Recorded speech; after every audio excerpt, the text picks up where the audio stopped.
বসে আছেন তাদের চরণে প্রণাম।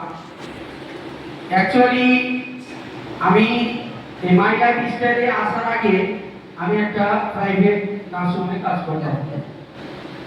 12 বছর কাজ করেছি। হয়তো মানুষ জীবনের 12 বছরটা একটা যুগ। দিনরাত পরিশ্রম করেছি। হয়তো কোনোদিন বলেছি স্যার একটা পেশেন্ট আছে ছবি মালদা করতে যাবো, একটু সময় হবে? এই তোর বলে কে করবে কাজ? তুই যাবি তো? হয়তো মালদা গেলে সে আমার রিলেটিভ, আমি একটা মেডিকেল লাইনে কাজ করি, হয়তো সে আমাকে বলতে পারতো যে তোর আত্মীয় হচ্ছে যায়। কোনোদিন ভালোবাসা পাইনি। ডে নাইট কাজ করেছি, কাজ করতাম, মানুষের কাছে ভালো থাকতাম যে আমি একটা নার্সিংহোমে কাজ করি, নাম পেয়েছি, কিন্তু আমার কিছু হয়নি। ওই 12 বছরে যা পাইনি আমি এই 3 বছর হতে যাচ্ছে তার চাইতে দ্বিগুণ আমি করে দেখেছি। মাইন্ডার চিন্তার করে আমি পুরী, দীঘা, সুন্দরবন, পুরী যাব, সুন্দরবন আর দীঘা করে ফেলেছি। আমি গিয়েছি, ঘুরতে গিয়েছি। তাদের খাওয়া দাওয়ার সম্মান আলাদা। এবং এখানে একটা রেজাল্ট যেটা পেয়েছি, আমার বাবার প্রেসারের ওষুধ 280/120 প্রেসার।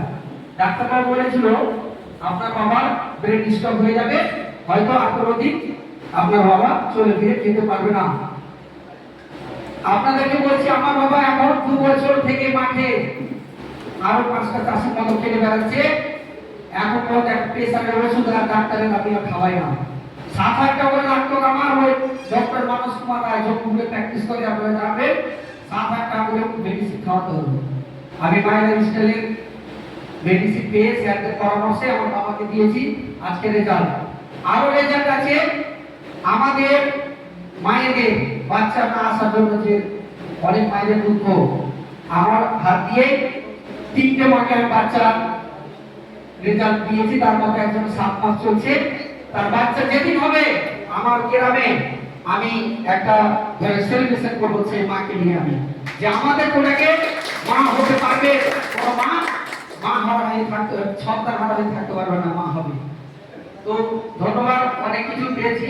সবচেয়ে যেটা পাওয়া মাই লাইফ স্টাইলে ভালোবাসা, অনেক ভালোবাসা পেয়েছি। এখানে স্যার বলে সম্মান এবং কেউ উঁচু নিচু নাই। নার্সিংহোমে থাকতাম, যে সিনিয়র, যে আগে জয়েন করেছে সে আমার সিনিয়র, আমাকে বলতো ওখানে যাই এখানে যাই, এখানে কোনো সিস্টেম নেই, সবাই একসাথে যায় একসাথে বলি।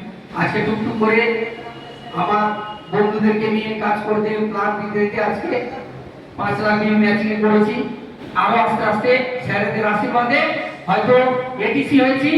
আমরা এনটিসি যতদিন না হব, ভগবানকে বলবো আমার মৃত্যু যাতে না হয়, এনটিসি হবো, এলাকার মানুষকে একটা করে মাইলা মিস্টার পাওয়া। ধন্যবাদ।